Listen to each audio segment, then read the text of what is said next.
doctor Bernabé Soto, que nos acompaña desde Puerto Rico. El tema que él va a compartir con nosotros es el camino a la disrupción educativa comienza pensando en diseño. Bienvenido, doctor. Gracias. Saludos a todos los hermanos latinoamericanos que estamos acá en este día. Saludo también a la audiencia que nos va a ver a través de los medios, a través de las redes. Y en primer lugar agradecer a Florida Global University por esta invitación para compartir con ustedes nuestras ideas disruptivas y no tan disruptivas, ¿verdad? También tengo que dar las gracias, hacer una parte a lo que yo represento, que es la Universidad Interamericana de Puerto Rico, a mi rector, que es el doctor Elia Gésila, y a mi decana de Asuntos Académicos, la doctora Evelyn Castillo, que me apoyaron para yo poder estar acá. Eso es importante reseñarlo. Para comenzar, cuando se me invita para este congreso y con este nombre tan peculiar y tan innovador y tan disruptivo, pues me vino como anillo al dedo, porque yo llevo hace algunos tiempos cuestionándome una serie de componentes y de elementos de la disrupción educativa. Yo creo que tenemos que cogerlo un poco con calma.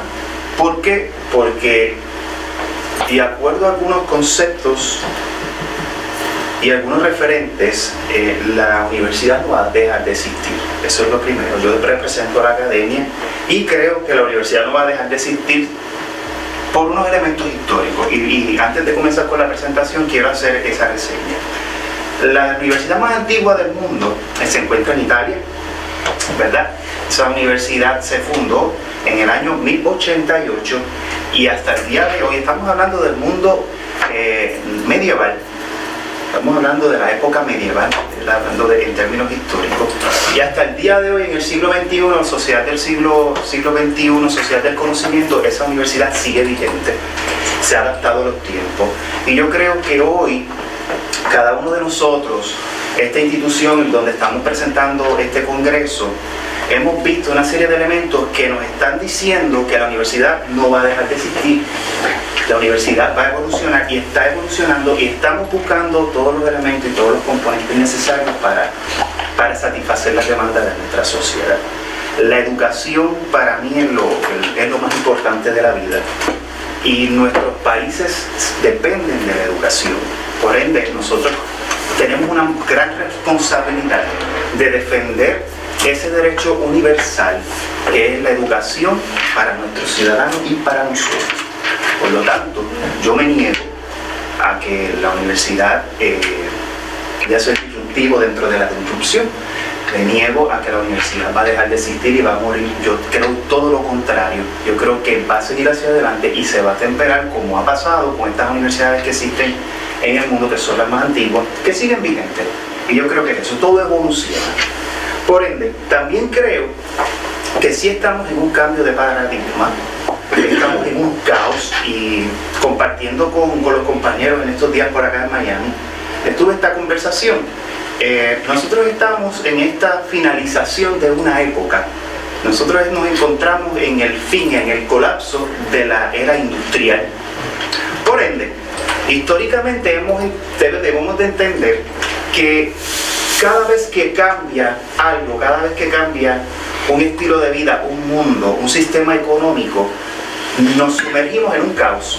Y dentro de ese caos nos volvemos todos locos, y luego todo dentro de lo nuevo que se gesta comienza a crear ese balance en el cual creo, 50 años atrás nosotros nos encontrábamos con el final de la era industrial. Estamos en la era del conocimiento y por lo tanto vienen cosas buenas. A lo mejor no las vamos a ver, a lo mejor sí, a lo mejor somos el epicentro de ese cambio, a lo mejor no. Por ende, como yo me niego dentro de la disrupción o dentro de la disrupción educativa, me niego, ¿verdad?, a aceptar que las universidades van a dejar de existir. Creo que dentro de estos cambios que están sucediendo en el mundo y también en nuestros diferentes centros educativos, hay un camino a seguir para adaptarnos o para también aportar al mejoramiento de la educación y para aportar a la sociedad y para encaminar a nuestra sociedad hacia este mundo nuevo que se está gestando. Por lo tanto, yo creo que dentro de ese camino de la disrupción, que se pueden hacer tantas cosas, hay un camino pensando en diseño, pensando en pensamiento de diseño, pensando en diseño instruccional, que eso es lo que yo represento también, esa es una de mis especialidades y es lo que me he dedicado en mis últimos 15 años de vida y de trabajo. Por lo tanto, por eso es que la llamo así. Pero para continuar y no darle tanta lata histórica, como decimos los boricuas, vamos a ver qué es la disrupción de acuerdo a la Real Academia del Atraso Lingüístico. Y perdonen que le dice atraso lingüístico, porque yo también me niego, voy a ser disruptivo, compañero. Yo no creo que nosotros, miren qué hermoso es este mosaico latinoamericano, cultural, todo nos une un idioma que es el español, y en cada una de nuestras regiones, municipios y provincias, nosotros hablamos distinto, pero el español no. Y lo que no entendemos lo preguntamos, ¿verdad que sí? Y aprendemos, y eso lo añadimos entonces a nuestro léxico. Por lo tanto, por eso es que le llamo así. A mí me gusta mucho la antropología lingüística, que es la que respeta los idiomas, la idiosincrasia de cada país. Pero, dejándome llevar por esta organización tan formal, tan conductual, por decirlo de esta manera, si nosotros observamos la definición más simple de la disrupción, es que una ruptura, una interrupción de algo.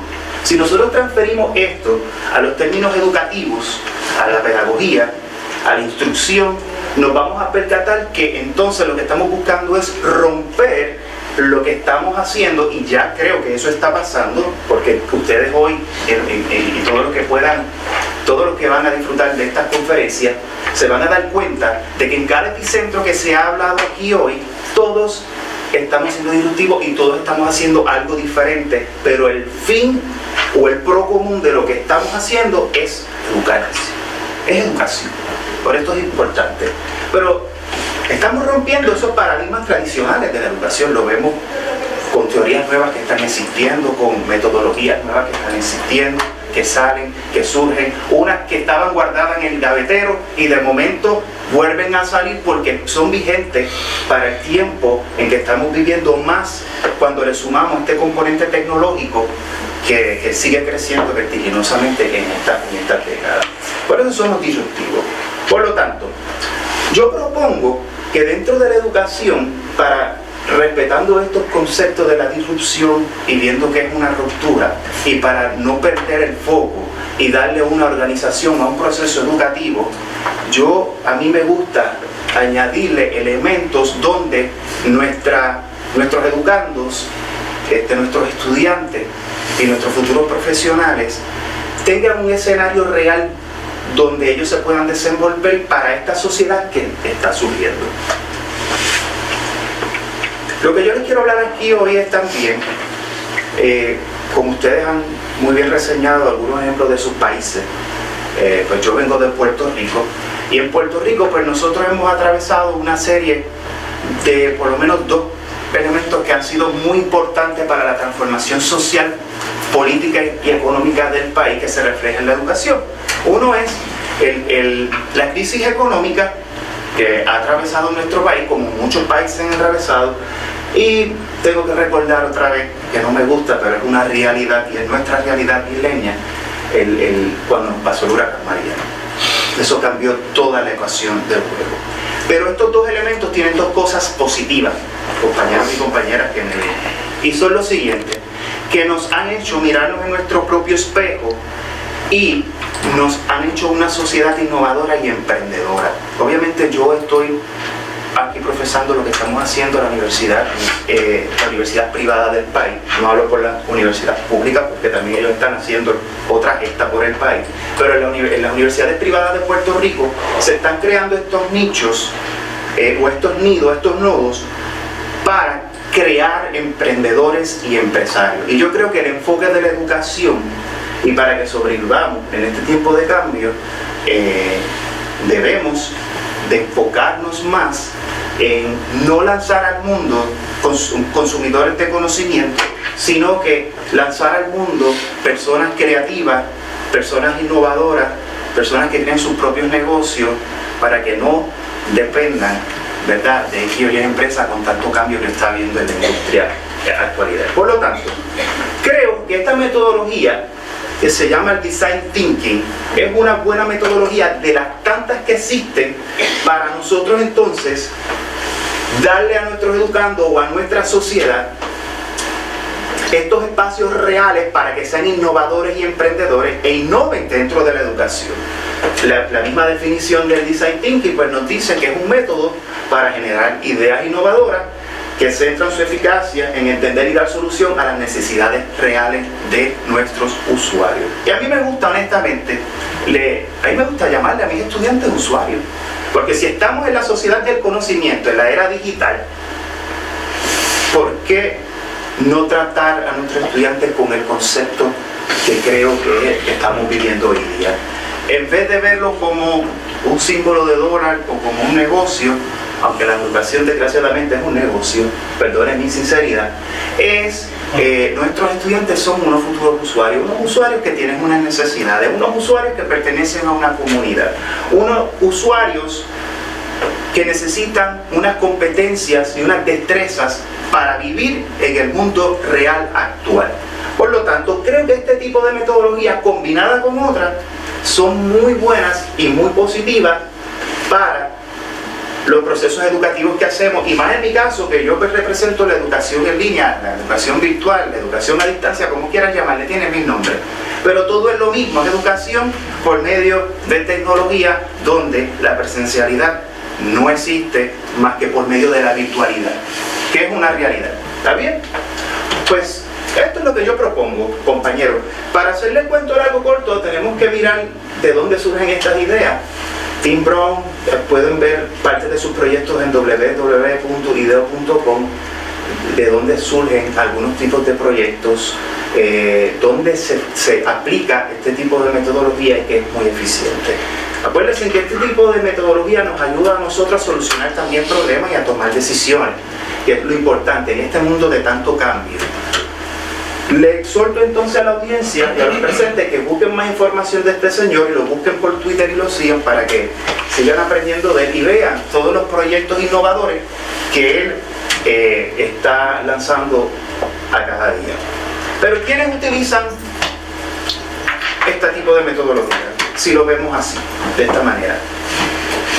Industrias, ya sea de ropa, de calzado, de tecnología, que nosotros consumimos todos los días. Este tipo de las industrias, por ejemplo, como Apple, Google, Zara, están utilizando dentro de su empleomanía este tipo de metodología para generar algún tipo de producto, en este caso para nuestro consumidor. Y yo creo que si queremos crear innovadores y emprendedores por medio de la educación, y sobre todo en la educación en línea, nosotros debemos de hacer una mirada, una pausa a nuestra vida académica y mirar los conceptos y preceptos que surgen de estas ideas. ¿Para qué? Para aplicarlos entonces en la sala de clase. Y yo creo, compañeros y compañeras, he tenido la oportunidad de utilizarla y de tantearla y me ha funcionado muy bien. Obviamente no toda metodología sirve para todo tipo de disciplina, pero con intentarlo creo que nada se pierde, tu válida o desvalida. Lo interesante que tiene este tipo de metodología es, número uno, que no tiene limitación, y si acaso existe una, es la imaginación.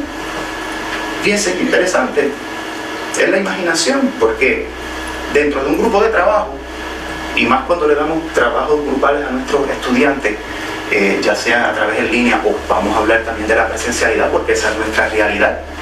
Hay un mercado ahí y las universidades a las cuales nosotros representamos tienen diferentes modalidades, no todo es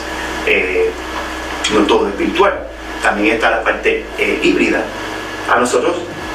A mí por lo menos me gusta siempre dar algún tipo de trabajo colaborativo para que nuestros estudiantes desarrollen este tipo de competencias, y sobre todo porque creo que la colaboración es la destreza y competencia fundamental del siglo XXI. Todos los problemas sociales y todos los problemas políticos y económicos se solucionan colaborativamente.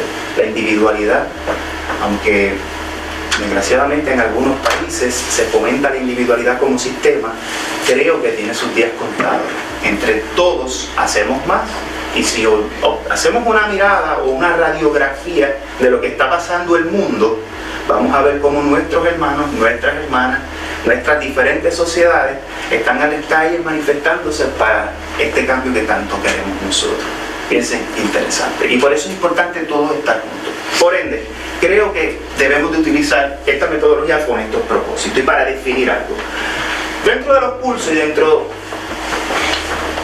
para generar, ¿verdad?, algo caótico y no tener estos pulsos aburridos lineales y ser disruptivo, yo creo que hay un componente bien importante que debemos de hacer y que es el epicentro de toda academia. Una universidad que no haga investigación, esa sí va a morir, compañeros y compañeras. Estamos en la era del conocimiento y el conocimiento es datos y el dato es dinero. Hablando en arroz y habichuela, como dicen en Puerto Rico. La investigación es un proceso que es importante y que nosotros tenemos que fomentar, no importa el grado que estemos dando. ¿Por qué? Porque es la que nos está solucionando los problemas y es la que está posicionando nuestras diferentes instituciones, en el campo de la sociedad del conocimiento mundial. Y por eso están los rankings y por eso podemos ver cómo en nuestros países hay algunas universidades que están en primeros lugares y hay otras que están en últimos lugares y hay otras que ni salen mencionadas. Y es por esto, compañeros, porque no estamos investigando. La investigación es fundamental. Porque dentro de la investigación, dentro de ese caos llamado investigación, hay unos ciertos escenarios que se crean de incertidumbre, de patrones y de aproximaciones para que, como les digo ahorita, solucionar problemas, tomar decisiones, crear algún producto, satisfacer alguna necesidad, etc. Cuando nosotros nos sumergimos, y todos los que hemos estado, todos estamos aquí presentes, todos hemos hecho investigación. Todos hemos tenido que hacer una investigación para tener nuestro grado de maestría, máster, para tener nuestro grado doctoral. Y todos sabemos lo caótico que es ese proceso, pero aunque es caótico, no deja de ser precioso, porque el producto final, dentro de que es incierto, dentro de esos patrones mentales que estamos creando, de esas aproximaciones a nuestras hipótesis para saber si son nulas o si las podemos lograr, nosotros nos enfocamos y podemos crear un diseño o un producto final. Fíjense qué interesante. Eso es lo maravilloso de la investigación. Y si lo aplicamos entonces con estas ideas del design thinking que les voy a hablar ahora, lo vamos a poder cuajar un poquito mejor para que se entienda. Miren el modelo, qué interesante. Aquí tenemos el modelo, hay diferentes representaciones. Aquí el usuario tiene que comprender, tiene que observar, para luego definir, para que esa creatividad luego surja, o no es que surja la creatividad luego de definir lo que tú quieres, es que la creatividad siempre va a estar dentro de todo ese proceso, porque somos creativos netos. Tenemos que idear para crear esos prototipos, para luego testearlos y luego implementarlos. Pues el diseño en ejecución es de esta manera. Imagínense cómo estas empresas gigantes como Google, lo que nosotros estamos consumiendo, nuestros aparatos electrónicos, las aplicaciones, atraviesan por todo esto. Imaginen ahora que todos sus estudiantes, por medio de la educación a distancia, presencial o híbrida, usted como docente desarrolle un proceso para satisfacer una necesidad de su comunidad. ¿Qué tantas necesidades tenemos? Si nosotros atravesamos a nuestros educandos por estas dimensiones del conocimiento, entiéndase que nuestro estudiante va a tener un aprendizaje más significativo para él. Y si lo puede publicar y si puede generar dinero, es un futuro empresario. Eso es interesante. Si lo miramos desde esta perspectiva, que nuestro compañero Dieter habló de, yo identifiqué dentro de su presentación que el design thinking está medido en la misma, porque me hablaste de empatía, me hablaste de definición, me hablaste de idear, nos hablaste de prototipos y nos hablaste también de testear antes de que ese producto salga al mercado final. Y no tan solo eso, el doctor Rubén también hablándonos en el día de hoy de todo el proceso o todo el andamiaje que se trabaja en esta institución, utiliza los conceptos y preceptos de este tipo de metodología. Fíjense qué interesante. A veces la estamos utilizando y no nos damos cuenta que estamos aplicando este tipo de procesos para generar conocimiento o para diseñar un proceso de enseñanza y aprendizaje. Si lo vemos de esta manera, mírenlo aquí. ¿En qué consiste el proceso del design thinking? O, vamos a decirlo en nuestro léxico, en nuestro idioma. ¿En qué existe el proceso del pensamiento de diseño? Pues estas son las bases que yo les estaba presentando aquí. Si las miramos aquí, yo se las voy a explicar bien sencillamente. No voy a profundizar mucho en esto porque eso es demasiado de tiempo. Pero cuando hablamos de enfatizar, lo que queremos decir es, o qué se pretende que hagamos, una parte bien interesante donde comienza con una profunda comprensión de las necesidades que tenemos en nuestro momento. Fíjense qué interesante. Ahora me voy a Puerto Rico y estoy pensando en la necesidad que tienen mi gente de la montaña, porque pues tienen alguna serie de problemas, cómo ellos están utilizando la tecnología para dar a conocer las necesidades que ellos tienen. ¿Para qué? Para luego solucionar el problema que ellos tienen con las soluciones o las alternativas que les pueda dar la comunidad en red. Eso es interesante. Para luego de enfatizar que el compañero Dieter nos dio muy buenos ejemplos, lo explicó mil veces mejor que yo.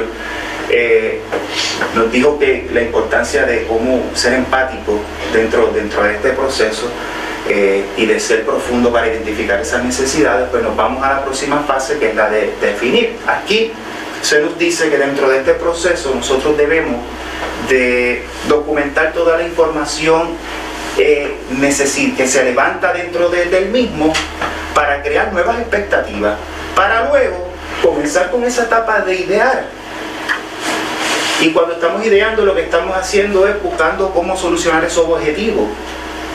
En esta fase, como nos dice, las actividades favorecen el pensamiento expansivo, nos abre la mente, vemos más allá. Y cuando estamos trabajando en diferentes grupos, nos vamos a percatar, compañeros y compañeras, que esos resultados pueden ser mucho mejor, o esas ideas o idear puede ser más productivo.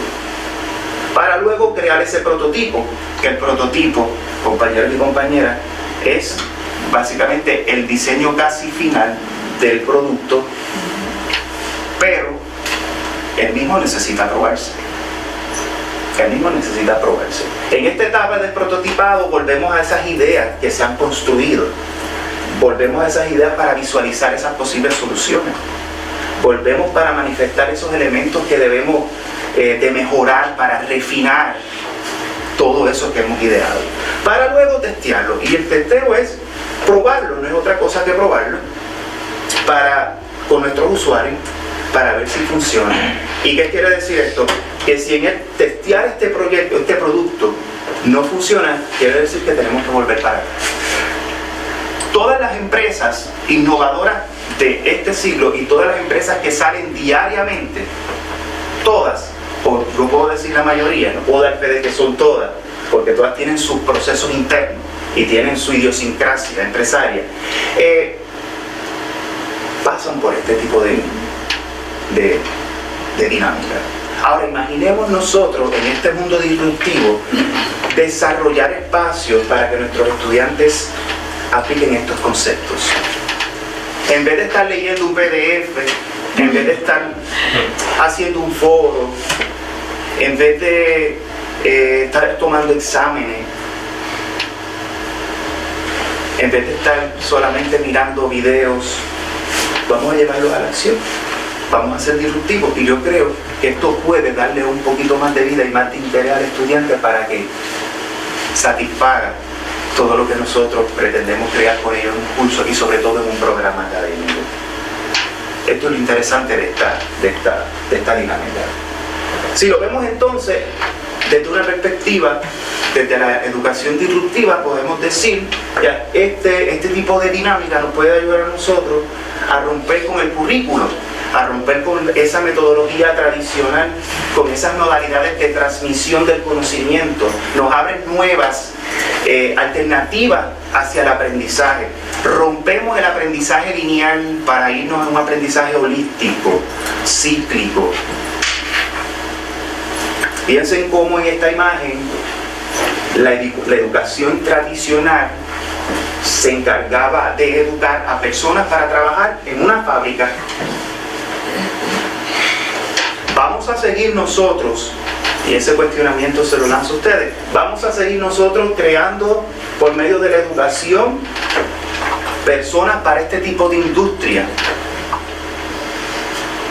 Por lo menos yo hablo de mi país. Puerto Rico fue, en 10 años Puerto Rico se industrializó en la década del 60. Tuvimos récord, tiempo récord, y hay estudios sobre eso en el mundo.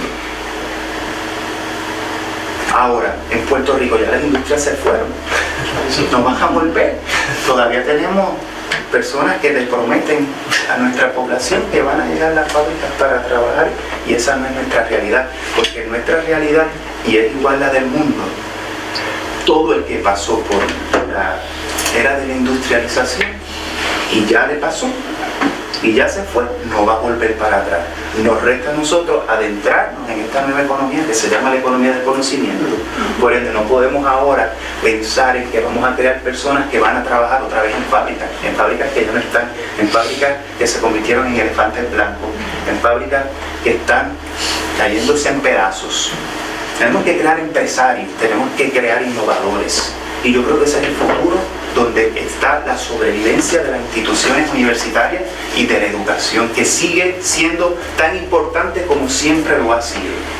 Mi mantra: yo defiendo el derecho de la educación, porque sin la educación yo no estuviese aquí parado hoy. Y yo creo que todos ustedes también. Miremos nuestro pasado, y miremos y reflexionemos de dónde venimos.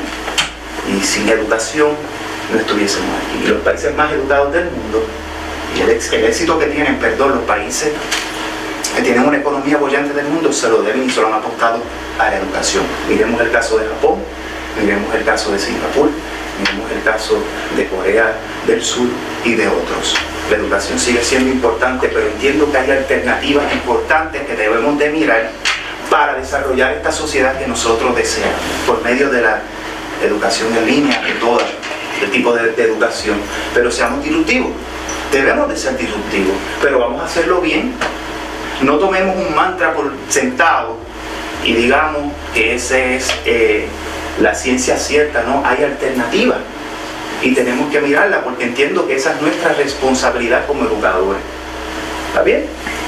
Por ejemplo, algunas técnicas que quiero compartir con ustedes, que pueden hacerlo no tan solo en un curso presencial, híbrido o en línea. Yo honestamente, ya yo no doy clases presenciales, yo estoy más híbrido y full en línea. Pero si hacemos un buen diseño instruccional de nuestros cursos, aplicando cada una de estas metodologías en cada una de las fases, nosotros podemos crear con nuestros estudiantes una aula digital dinámica y que pueda satisfacer primero las necesidades de ellos, pero que también fomente la innovación disruptiva. Y aquí tenemos varias cosas. En la primera etapa de empatizar, nosotros podemos utilizar mapas de Explorer para luego seguir de una manera más o menos lineal para definir. Podemos hacer una inmersión cognitiva entre todos nuestros compañeros y compañeras, para luego en la fase de idear hacer una interacción constructiva de todos los elementos que hemos encontrado, de toda la información que hemos levantado, para luego prototipar por medio de mapas mentales y luego testear el mood board, que nos juntamos toditos y podemos utilizar una plataforma que se puede utilizar para crear todas estas ideas y montarlas digitalmente. Lo que necesitamos es cambiar el paradigma, dejar los exámenes atrás. Las investigaciones de tesis son muy buenas, pero yo creo que debemos de mirar la investigación desde otra óptica, para crear patentes, para crear productos que puedan ser vendidos. Yo creo que eso lo podemos hacer. Por lo menos estas son algunas técnicas, hay otras, pero me va a tomar toda la tarde noche y yo no quiero aburrirlo. Sobre cuál debe de ser entonces el rol, entiéndase, de ese profesor que aplica conceptos de educación disruptiva utilizando no tan solo el pensamiento de diseño, utilizando la metodología de la solución de problemas, el aprendizaje basado en proyectos o en productos, el aprendizaje colaborativo, el aprendizaje para solucionar la vida, vamos a decirlo de esa manera. Yo creo que el rol del profesor en este siglo XXI, y utilizando estos conceptos que hemos estado hablando aquí hoy, deben de ser 3, ¿no? Para mí.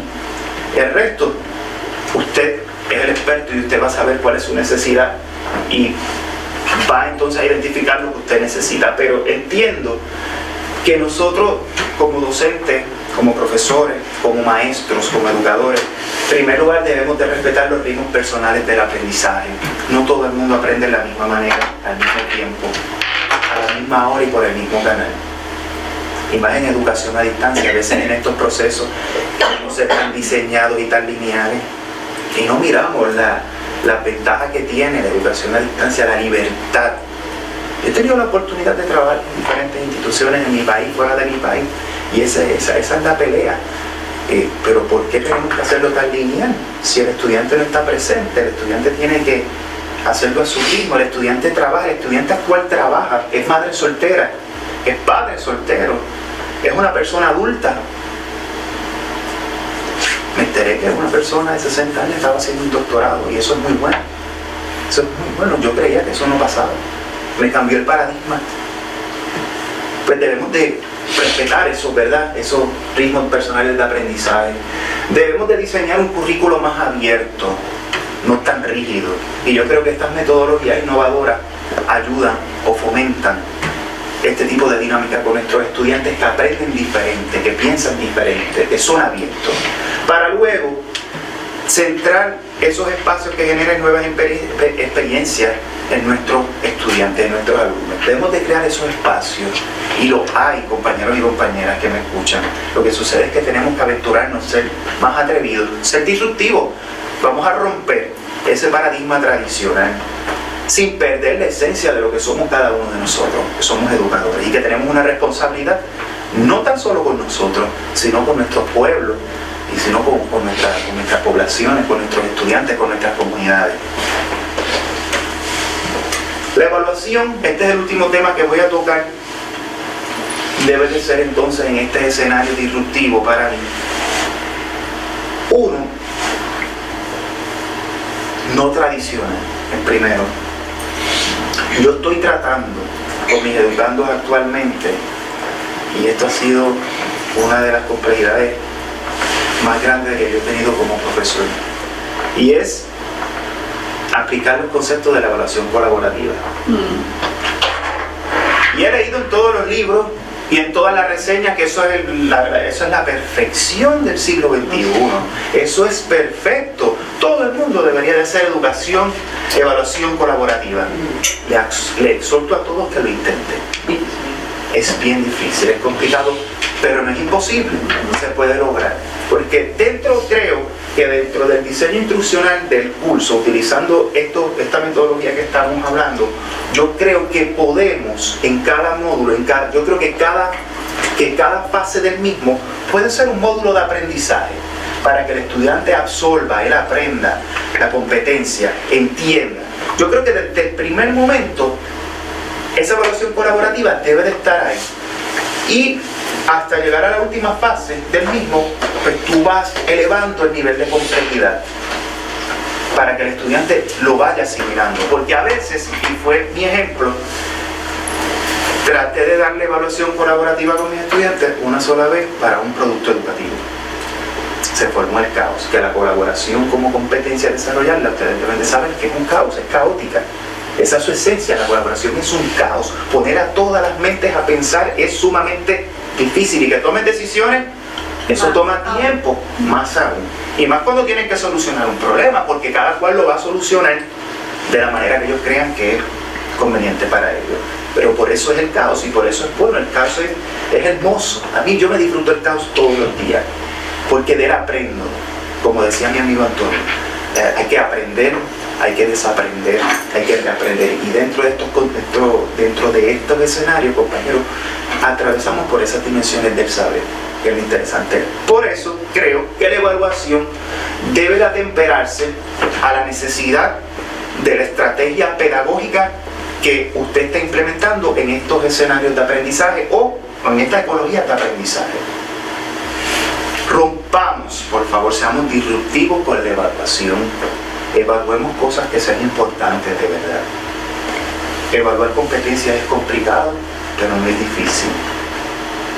Que ellos mismos se autoevalúen, que apliquen conceptos de autoevaluación, de metacognición, que reflexionen.